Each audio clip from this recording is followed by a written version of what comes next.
جن کی تعریف قرآن نے کی ہے وہ قسیسین اور رہبان تھے، ان میں موحدین بھی تھے، لیکن یہ کہ 1400 سال اور بیت گئے۔ اس وقت تک تو یوں سمجھئے کہ ابھی 6 صدیاں بیتی تھی۔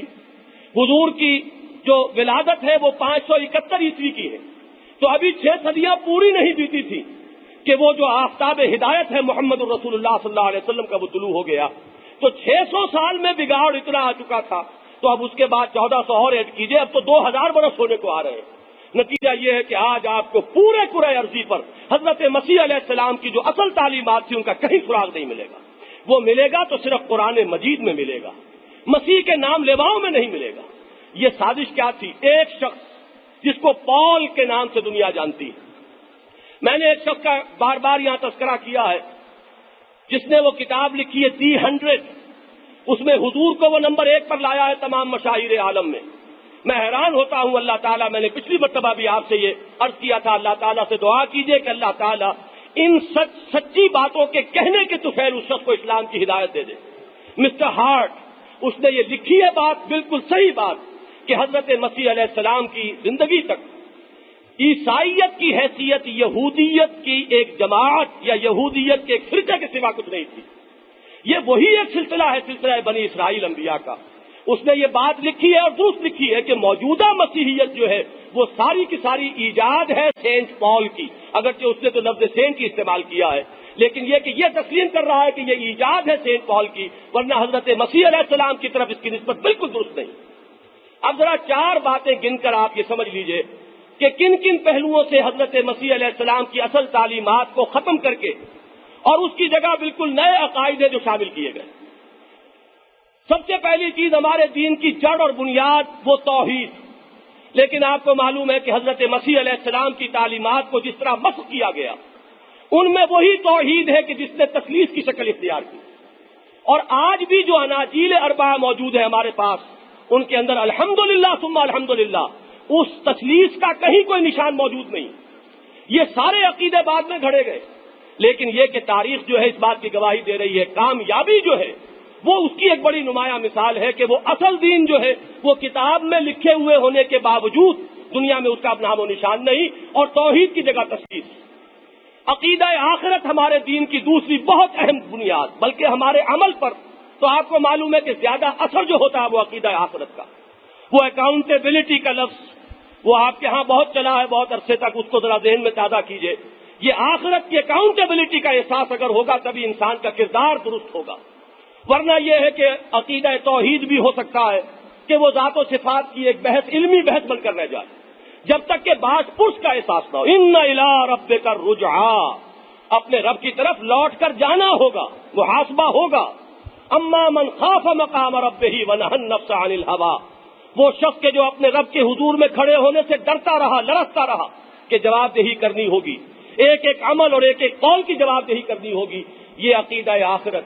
لیکن اس کا جس طریقے سے اس کی تاثیر ختم کی گئی، وہ ٹھیک ہے، ریزریکشن کو مانتے ہیں وہ لوگ بھی، ایک ہے بعث بعد الموت، لیکن یہ کہ اس کی تاثیر ختم ہو گئی جب عقیدہ کفارے کا آ گیا۔ جو بھی حضرت مسیح کو مان لے اس کے تمام گناہوں کی طرف سے پیشگی کفارہ حضرت مسیح دے چکے ہیں۔ یہ کھلا لائسنس ہے، کھلی چھوٹ ہے، اب جو چاہو کرو۔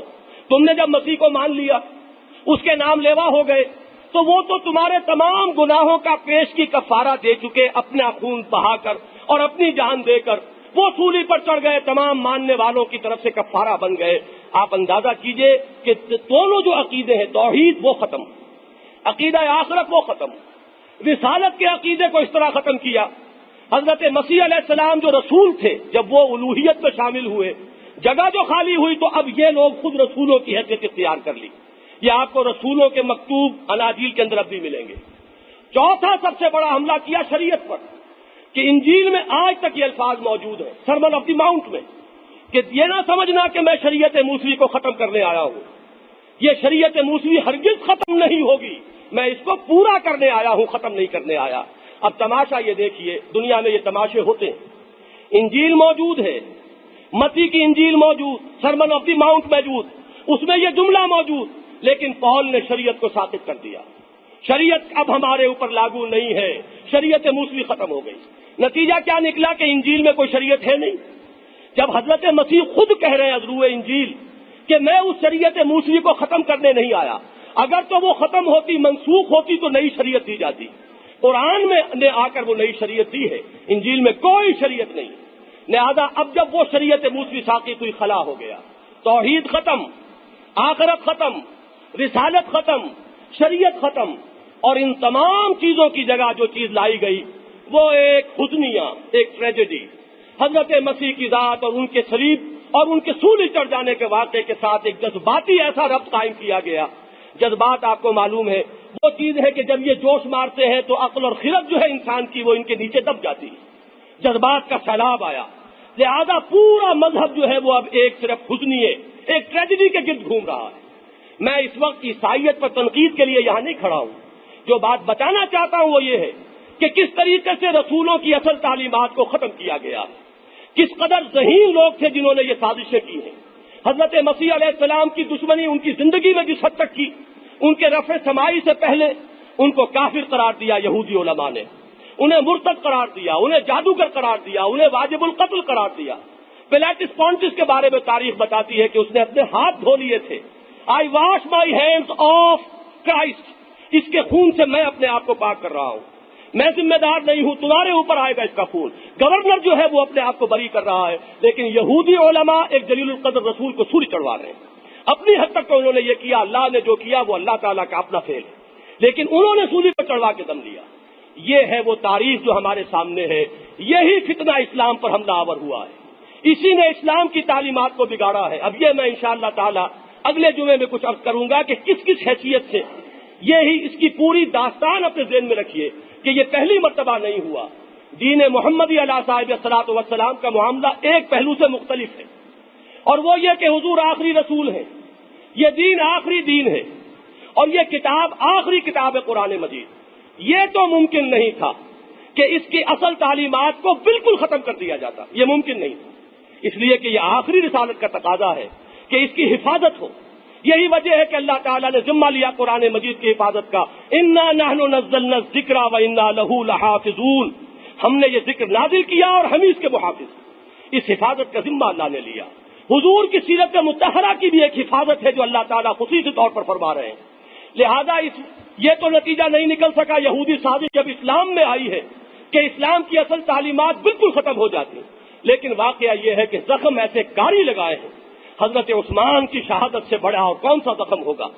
اس کے بعد آپس کی جنگیں، جنگ جمل، جنگ صفین، جنگ نہروان، 84,000 مسلمانوں کا خون کوئی معمولی بات نہیں.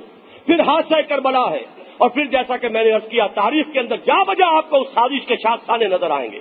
اسی کے برگ و بار ہیں، اسی کی صدائے بازگشت ہے جو بار بار سننے میں آ رہی ہے.